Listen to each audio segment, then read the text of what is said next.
For more than 10 years, I was the one caring for Dave's mother, Anna, cleaning up after her, assisting with her daily needs, massaging her legs, and carefully turning her in bed. It wasn't until she finally passed away that I felt like I could finally exhale and catch my breath. Then Dave proposed a family road trip. Filled with excitement, I dove into the preparations, making sure everything was packed and ready to go.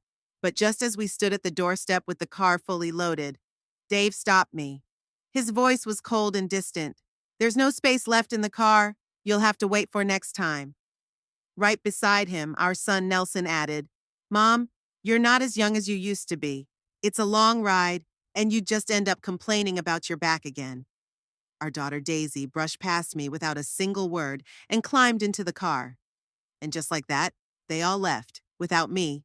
The next day, Dave shared a photo on social media. In the picture, alongside our two children, was a close female friend of his. So that was the reality. While I had been stuck at home for years looking after his bedridden mother, my husband was traveling across the country with her standing on the balcony. I adjusted my reading glasses and studied the images Dave had posted. I recognized everyone in the photo. My husband Dave, our kids Nelson and Daisy, the people who meant the most to me in the world. They all looked so happy. Then a sharp memory hit me 2 years earlier, on Thanksgiving. I had asked for a family photo together on the couch. What did they say back then? "Too much trouble. We'll do it next time. Nobody does those cheesy family portraits anymore. It's lame." So that was it. They didn't want to take pictures with me. Yet behind my back, they had long since gathered around another woman, snapping plenty of those cheesy family portraits. I knew who she was. Elena. She'd been a college classmate, Dave's kindred spirit, as he used to call her. My hands trembled slightly as I gripped my phone tighter. Turning away from the balcony, I stepped back inside the house. An empty shell that suddenly felt unbearably hollow. I wandered from room to room. Nothing had changed, yet everything seemed lifeless today. I had spent those years caring for Anna, Dave's mother, who was bedridden and couldn't be left alone for a second.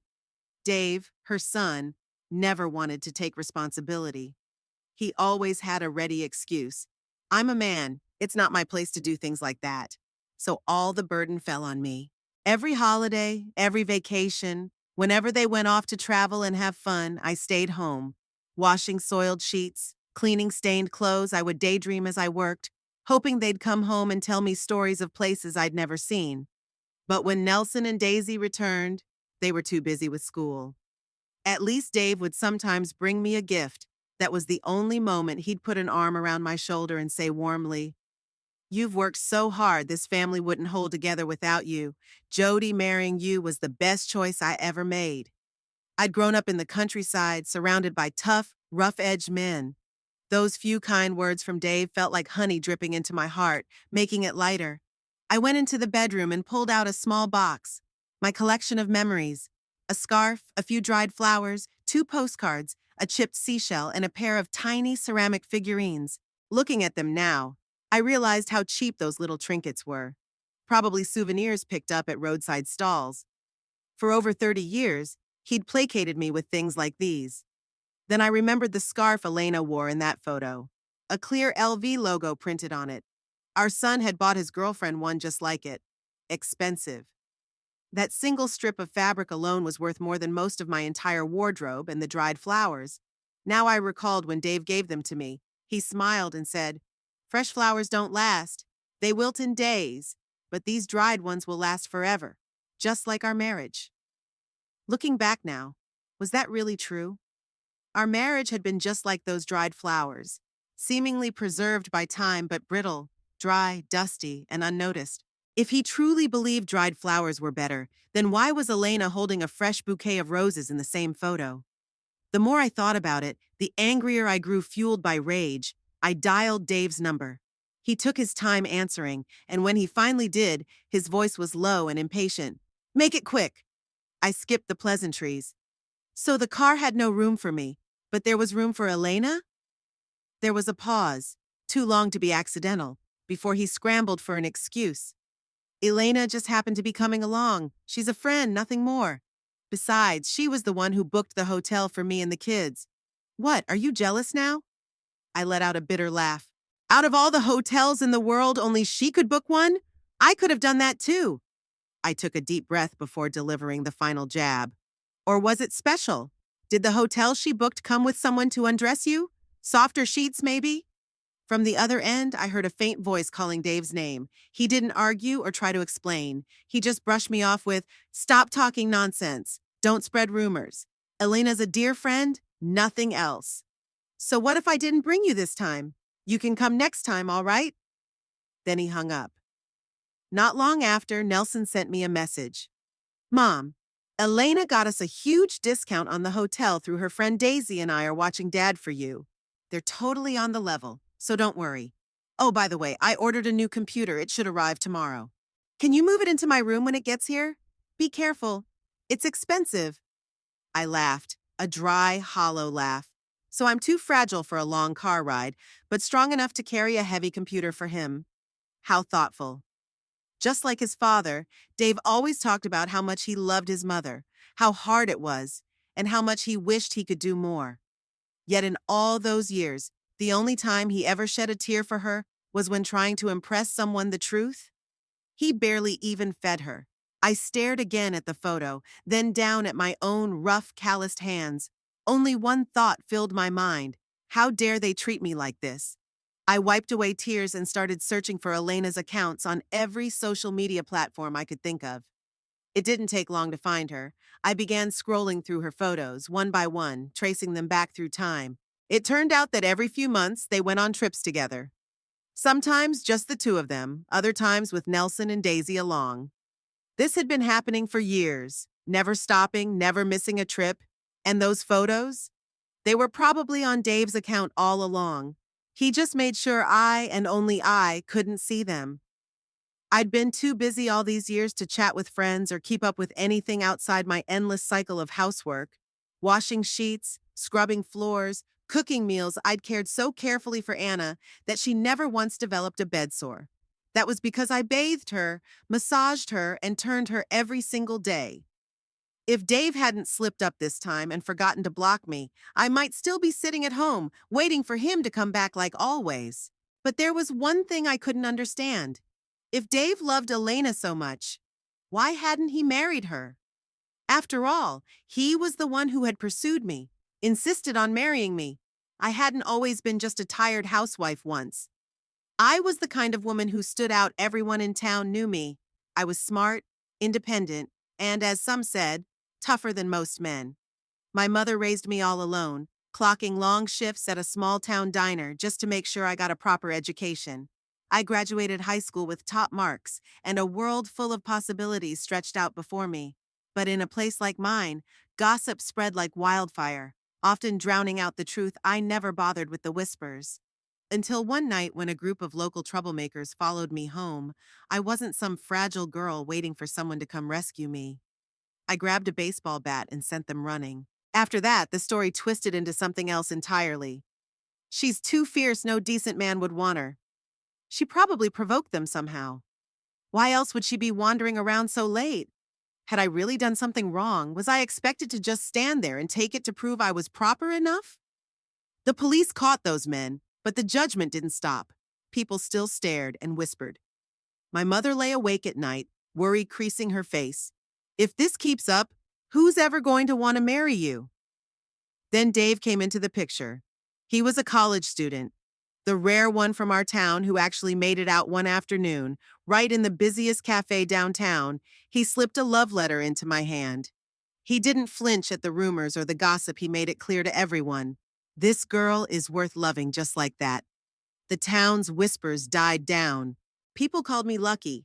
Lucky to be picked by such a respectable man. And I was thankful to Dave for that. When he left for college, I scrimped and saved every penny, sending him new clothes and shoes. When he started working, I took charge of the house, raised our children, cared for his parents, and molded myself into the perfect wife, mother, and daughter-in-law. I stood beside him at the altar, our hands entwined.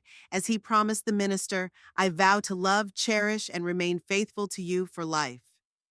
But if his heart always belonged to Elena, then why had he told me that? Why had he married me? My hands trembled with fury. My chest tightened. A lump stuck in my throat. I wanted to slap him. Again and again. But he wasn't here. The only trace of him was his favorite suit hanging neatly in the living room. I grabbed it, flung it to the floor, and stomped on it. But that wasn't enough. I needed to do more. I stormed through the house, searching for anything to reclaim some shred of power. Dave fancied himself a refined intellectual. His study was lined with expensive books, journals filled with his handwritten notes, and rare signed editions he bragged about endlessly.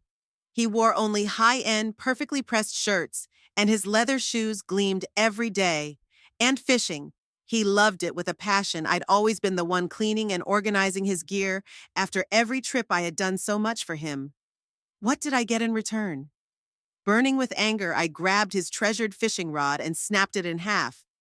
Then I stormed into his study, yanked a stack of his precious books off the shelves, ready to tear them apart. But I hesitated. That would be too easy. These were valuable, worth a small fortune. A slow, cold smile crept onto my lips. Fine. If he loved his books so much, I'd make sure they found a home where they'd be appreciated. I went to the bedroom, grabbed a suitcase, and began stuffing it full. His first editions, notebooks, signed novels, every last one. I zipped it up, took hold of the handle, and walked out the door, head held high. I had an old friend who worked at the city library. We hadn't seen each other for years, except for a brief hospital encounter where we exchanged polite greetings. This time, I showed up dragging the suitcase behind me. His eyes widened when he saw what I brought. Jody, these books and notes are incredible. Are you sure you want to give them all away? Yes, I said coolly. Dave's moved on to better things. These are just relics to him. Now keeping them here is pointless. They'll mean more to real book lovers. His fingers traced the spines reverently as he held a limited edition leather-bound classic like a treasure. Jody, these are nearly impossible to find nowadays. Keeping them in the family would be a legacy. Are you sure you don't want to save them for your kids? Legacy? A bitter smile touched my lips. What family did I have? My kids didn't care about me. Why would they cherish these books? Enough talking. Do you want them or not? If not, I'll take them elsewhere. He nodded quickly. Of course I want them. They're priceless. I watched him clutch those books like gold and sneered inside. Good, I said. They're yours now. I have other plans. For the first time in a long time, the heavy weight in my chest eased. Just a little, I turned and went home to pack. This time, I wasn't waiting for permission. I was taking myself on a journey. The world had changed. There were endless travel guides online, and even a woman alone could navigate her way. I booked a train ticket to Chicago. It was the first time I'd ever sat in such a comfortable train car before. I'd only ever taken the cheapest Greyhound buses. I remembered my first trip. Dave had already moved to the city and invited me to visit. The bus was packed. I was squeezed between two huge men, barely able to breathe across from me. A man had kicked off his shoes, and the rancid smell mixed with the musty air made my head spin. Even then, I held on. I refused to spend extra on a plane ticket. But now? Now I had to ask myself, who was I saving money for? That thought broke something inside me. I got up and went to the cafe car. Bought myself a hot coffee and a sandwich. It wasn't pricey, but compared to the days when I pinched pennies, it felt like a luxury. Why had I sacrificed my entire life so others could enjoy the rewards? As I settled back and savored the coffee, my phone buzzed a text from Daisy. Mom, what did you buy? Why are you using Dad's credit card? Do you have to be so reckless? That money was meant for my apartment renovations. My daughter, so a few dollars set her off. I was about to reply when she sent another message, this time impatient. I'm not saying you can't spend money, but can't you be more considerate? I didn't ask for a car, just a little help with my place, and now you're taking that away too. That's too much. I was alive, yet they already planned how my money should be spent. What was I? A cook, a maid, a servant whose every penny needed approval. I typed my reply carefully, making each word count. I used your father's credit card. If you have a problem, take it up with him. But remember, half that money is mine. Even if he wanted to give it to you, he'd only have half the say. You didn't ask for a car, true. But you studied abroad for 3 years that cost over $100 grand meanwhile. Your brother's at a state university with barely $1,000 a month. So tell me, who spent more? Let me be clear, I'm still alive. My money is mine to spend as I wish. Even if I burned it just to watch it go up in flames, it wouldn't be your business. Then I turned off my message alerts outside. The world stretched endlessly. The world far bigger than the tiny box I'd lived in for decades. I refused to let her ruin my mood. Chicago dazzled me. Busy, lively, vibrant in a way I'd never experienced before. I had spent decades living in that small town, where the busiest place I ever saw was the hospital waiting room. Out of habit, I nearly booked the cheapest motel I could find, telling myself there was no reason to splurge. But then Daisy's message popped into my mind.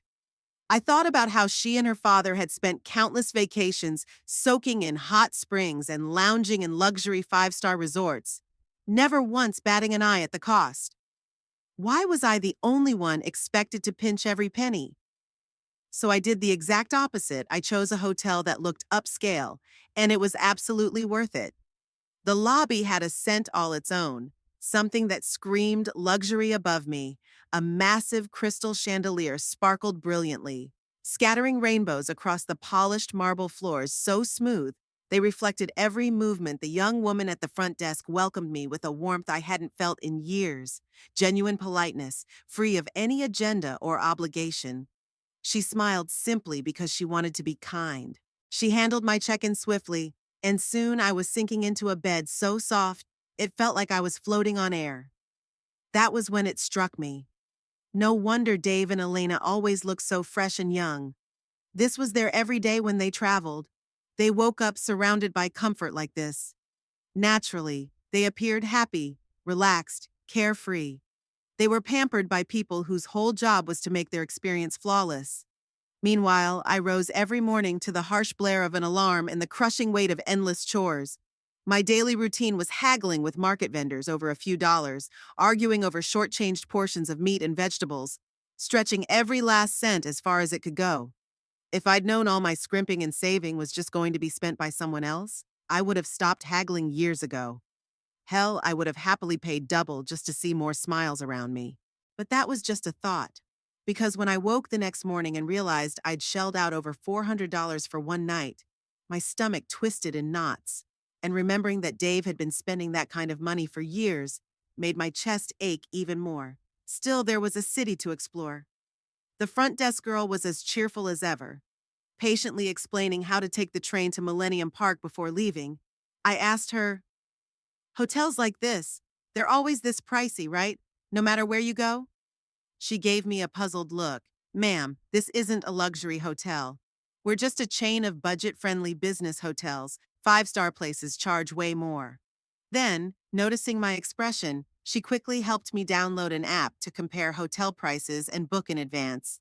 Curious, I searched for the hotel Dave and the kids had stayed in one night. $1,800.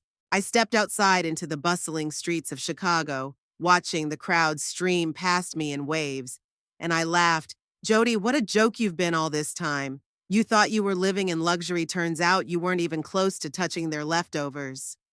I stood at the entrance to Millennium Park and asked a stranger to take a photo of me. Just me.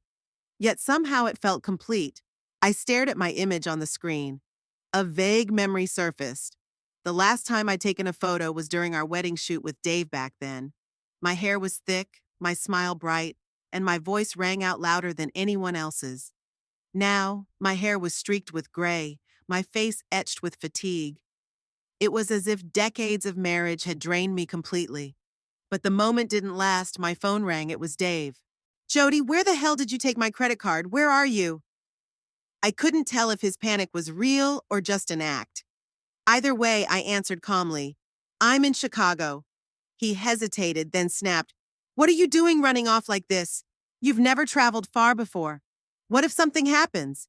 Didn't I say we'd take you next time? Why are you acting like a child at your age?" Then came the real issue. "And while you're out there, could you at least try to be frugal? You're burning through money too fast. It's been one day, and you've already spent almost $600. That money was supposed to—" I cut him off sharply. "786. Silence. "What?" I repeated slowly and clearly. "Between the hotel, food, and train ticket, I spent $786 yesterday. not even half the cost of one night in your hotel. Tell me, Dave, why am I the only one who has to be frugal in this family? Why is my spending the only thing that bothers you? I had never challenged him about money before. Maybe that's why he was caught off guard. Instinctively, he blurted out, "That's different. You don't earn money." The moment the words left his mouth, he realized his mistake. He scrambled to backtrack. "The kids are working now, Jody. They're under a lot of pressure. This trip was to help them relax. Why are you comparing yourself to them? What's done is done. You spent the money, so you should be happy. But listen, the world isn't safe these days. You should come home. There's nothing going on at home right now, so while you're there, take my books off the shelves and air them out for me." He actually had the nerve to tell me to air out his books. In that moment, I thought, maybe what really needs fresh air is your brain, Dave. Then it hit me. His books, I had almost forgotten I had donated them all. I pictured Dave walking into his study, expecting shelves brimming with treasured books, and finding them empty. I nearly laughed out loud. "Let Elena do it," I said with a smirk. "Isn't she always so eager to help?" "Jody, what's wrong with you lately? Why are you so obsessed with Elena? I told you, we're just friends." I hung up. I wasn't about to let him ruin such a beautiful day by dragging me back into his lies, friends. You had no shame using that word. I spent the whole morning at the Art Institute of Chicago, wandering halls filled with magnificent paintings. When I stepped outside, I hopped on the subway again, heading toward the historic district. At a cozy Italian restaurant, I treated myself to an authentic deep dish Chicago pizza, savoring every bite later. I walked along Navy Pier, watching the Ferris wheel turn slowly beneath the evening sky. As night fell, I boarded the train home. I had a battle to fight during my trip. I saw families traveling together, parents holding their children's hands, grown kids pushing elderly parents in wheelchairs, all laughing, enjoying their time. The more I saw, the more certain I became. My husband and children had abandoned me. That wasn't my fault. And if they could so easily cast me aside, there was no reason for me to cling to them anymore. From this moment forward, my life would be mine to live. They returned 2 days early, and Elena came with them. The moment Nelson walked in, he shouted, "Mom, we've got a guest!" Daisy didn't even glance my way. She kicked off her shoes and headed straight for the fridge. Finding it empty, she frowned. "Mom, why didn't you get any juice? I texted you on the way home." I fixed Nelson with a cold stare. "If you're planning to replace me, take your time. A few more days wouldn't hurt. You can invite whoever you want then." Then turning to Daisy, I asked, "How much did you pay me to be your maid?" Daisy blinked, confused. "Mom, what are you talking about?" Elena chuckled softly and made herself at home on the couch. "Dave said you misunderstood everything. He wanted me to believe it was just a coincidence, that I'd simply run into them by chance during this trip." She smiled, tilting her head as if this were nothing more than a minor misunderstanding. "Jody, we've known each other for years. If there was really something between Dave and me, why would he have pursued you back then?" I reached for the throw pillow behind her, brushing off the dust. I had made that pillow myself. It would be a shame if she soiled it. Some people enjoy steak in their youth and end up eating scraps later on taste change. Who can say for certain? I locked eyes with her and smirked. Who knows what Dave was thinking? People do change, but I find it curious. A man and woman conveniently taking trips together every few months. Hard to believe it's just because they grew tired of their usual meals and suddenly craved something dirtier. Elena's smile faltered. "What exactly are you implying?" she snapped, her voice sharper now. "Throwing around vile accusations without proof. Do you get pleasure from ruining others' reputations?" She scoffed. "No wonder you had such a dreadful reputation back in town. And to think Dave once said you were kind, he really misjudged you." Daisy rolled her eyes and stalked off to her room when she realized I wasn't paying her any mind. Nelson, on the other hand, eagerly jumped to defend his new mother. "Mom, you're being ridiculous. How can you speak about Aunt Elena like that? She came here out of kindness, trying to clear up the misunderstanding between you and Dad." Before he could say more, I slapped him sharply. The sound echoed through the room. Nelson clutched his cheek, eyes wide with shock. "Mom, you actually hit me." I nodded calmly. "And I'll do it again if you keep lying." His mouth opened, but no words emerged. Was this the first time you accidentally ran into her on a trip, or does it just happen every single time? I grabbed a pile of photos and hurled them at him. What a wonderful son I raised, so obedient, so devoted to someone else's mother. But when you come home, I'm nothing but a servant, isn't that right? Lying has become second nature to you. Go ahead, explain it. How is it that she just so happens to be on every family vacation? Nelson recoiled into the corner of the couch, silent. Elena's eyes darkened as she glanced over the pictures. And what do these prove? She asked coldly. We're just travel companions. Nothing inappropriate happened. She chuckled softly. What, did you expect Dave to take you instead? Raising an eyebrow, she leaned forward as if offering wisdom. Tell me, Jody, do you really understand what travel means? Do you think you and Dave could ever connect on that level? Could you stand before the Grand Canyon and truly appreciate its majesty? Her tone took on a condescending edge. People should know their place. You're not part of Dave's intellectual world. And honestly, considering your past, you should be grateful he married you at all. He never abandoned you, despite everything. Tell me, if you were in his shoes, could you look at your reflection each day and feel love? I reached up and touched my own face, then laughed softly. Elena, I said, tilting my head, do you really think you're better than me? Her confidence wavered briefly. We took the same entrance exam, didn't we? And as I recall, your score was dozens of points lower than mine. I smiled. I got into university but chose not to go, and you, from what I remember, you had to take the test 3 times just to get into a mediocre college. Her face twitched for a moment, then she quickly masked it with a neutral expression. Dave's voice cut through the tension behind me. Jody, when did you become so bitter? Why are you humiliating Elena? He sneered. So what if Elena had to take the college exam 3 times? That just shows persistence, and you had the chance to go to college and threw it away. You chose failure. So what right do you have to judge her?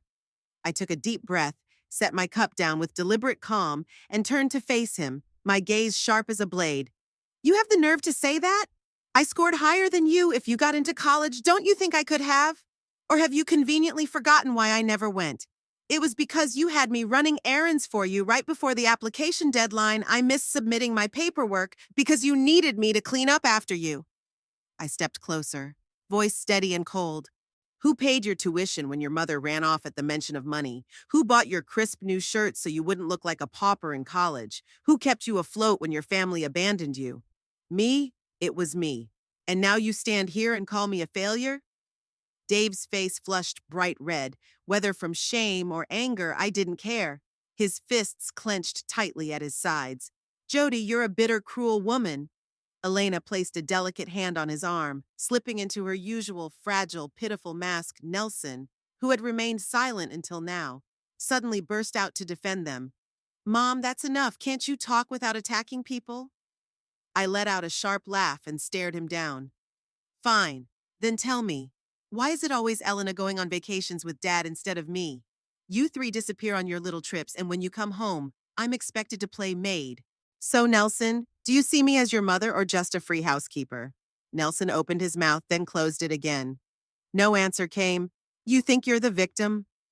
I pressed on, voice steady and unyielding. Daisy complains I favor you. You complain I favor her. You 2 are truly twins, so perfectly in sync. Every time you both got into trouble, Daisy admitted her mistakes. But you stood stiff, talking back when she went abroad. Did I not ask for your opinion first? You agreed, but now you say it was unfair. You want to talk favoritism? You think I chose to spend money on Elena instead of you? Your father controlled your allowance, not me. The only extra money you ever had came from my savings. My gaze returned sharply to Elena. And guess where that money went? Straight into their vacations. Every cent you thought I saved for you was spent on them.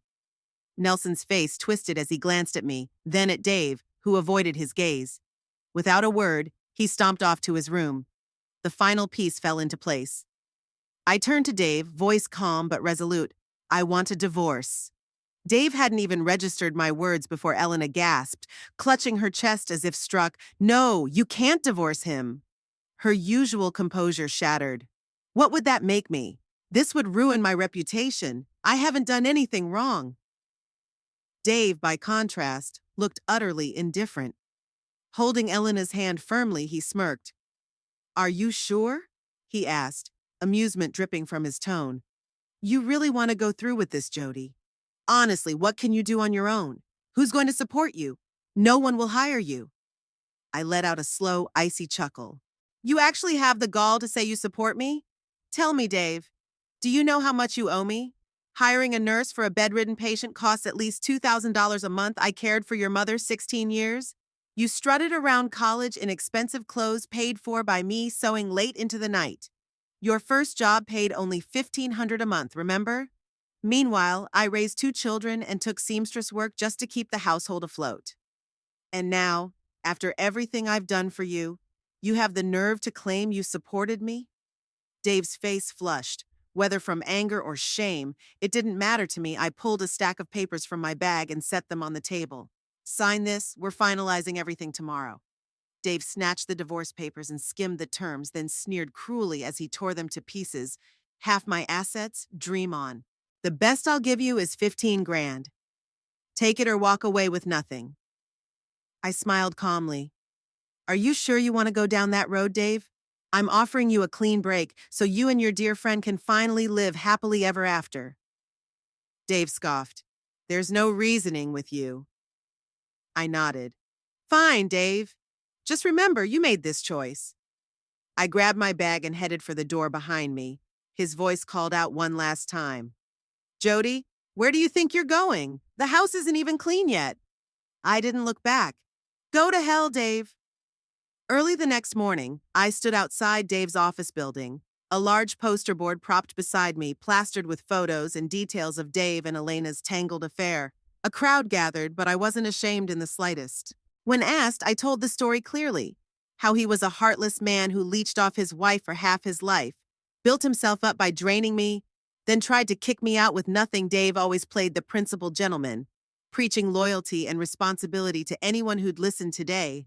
I was going to tear that mask right off. His coworkers tried to intervene, pacing anxiously. Jody, what's the point?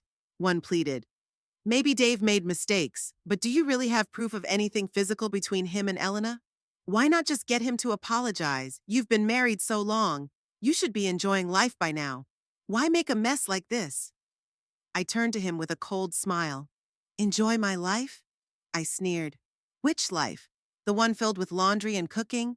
Or maybe you mean the privilege of scrubbing floors while someone else vacations on a tropical island? I folded my arms. Would you like this a blessing? His mouth snapped shut. Before he could speak again, his phone rang. He answered, growing more uncomfortable as he listened. His eyes widened in shock. Hanging up, he stammered, Jody, you have to stop this. Dave's in the hospital. I blinked slowly, indifferent. And that concerns me how? Shouldn't you be telling Elena? His lips pressed tight. He sighed in defeat. Moments later, my phone buzzed. It was Nelson, his voice frantic, trembling with near tears. Mom, where the hell did you put Dad's books? His notebooks, signed editions. Where are they? I raised an eyebrow. And why do you care? That's his whole life, Mom. This morning, he found his study empty and collapsed. I had to skip work to take him to the hospital. I get you're mad, but why take it out on his books? It's childish. I almost laughed even now. He thought I was throwing a tantrum. Didn't your father tell you? I asked calmly. I'm divorcing him. Nelson scoffed. Divorce after all these years? Come on, Mom, don't be dramatic. I'll apologize for him, okay? He sighed, trying to reason. I know you didn't throw the books away. They're valuable. Just tell me where you hid them and I'll come get them. I smirked. You're right. I didn't throw them away. I let the silence stretch before delivering the punch. I donated them. There was a pause. What? I smiled coldly. Tell your father to visit the library if he wants to see them again, if they even let him touch them. Nelson panicked. Mom, you're joking, right? This isn't funny. You can't just do that. How could you? I hung up and blocked him. Then I turned back to my crowd and continued telling the story of Dave the Ungrateful. I'd always known those books and notes meant the world to him, but I never expected him to be this fragile. All it took was losing his precious collection and a little teasing from colleagues, and suddenly, he'd suffered a stroke. When Daisy told me, her voice was calm, not panicked like Nelson's. "Mom, Dad had a stroke, want to come see him?" "I know you probably don't, but I thought I should ask." Her tone was hollow, as if she expected nothing.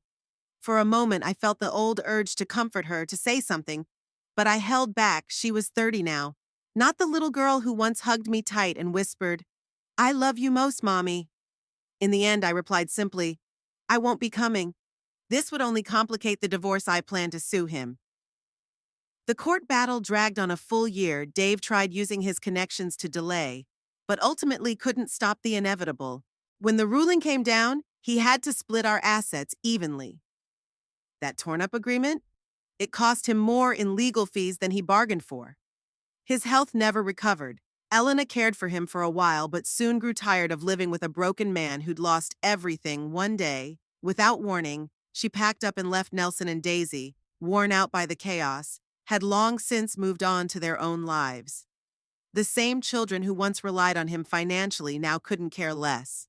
Eventually, Dave was placed in a nursing home I never visited. That chapter was closed.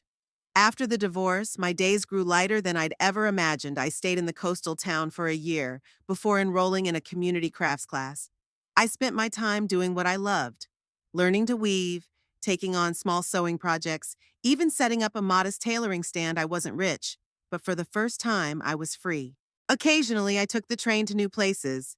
Not the lavish trips Dave had, but simple, joyful journeys, going wherever I pleased. One day on a trip, I met a woman my age. We talked about life and family. She smiled and said, "The most important thing for a woman isn't a good husband. It's having a heart no one can cage." That evening, sitting by the shore with a warm coffee, watching the sun sink beneath the ocean, something inside me shifted. For the first time, I felt truly at peace. I understood then. I no longer needed to live up to anyone's expectations. Years later, Daisy called. Her voice was different, mature, free of old accusations. "Mom, seriously this time, would you come stay with me for a while?" I chuckled. "Daisy, weren't you always worried about me spending your money?" She hesitated. "Mom, I didn't understand before. I thought everything at home was your responsibility. But now I see a lot of things weren't meant to be. I don't expect forgiveness, but I want to try to make up for my mistakes." I gazed out at the ocean. The waves crashed against the shore as always, as if nothing had changed. But I knew everything had. I didn't say yes, and I didn't say no. Let me finish exploring the world first, then I'll think about it. I ended the call, slipped on the jacket I'd sewn myself, and headed to meet friends at the pier to watch the fishing boats return. My life was just beginning. Why stop now? Up.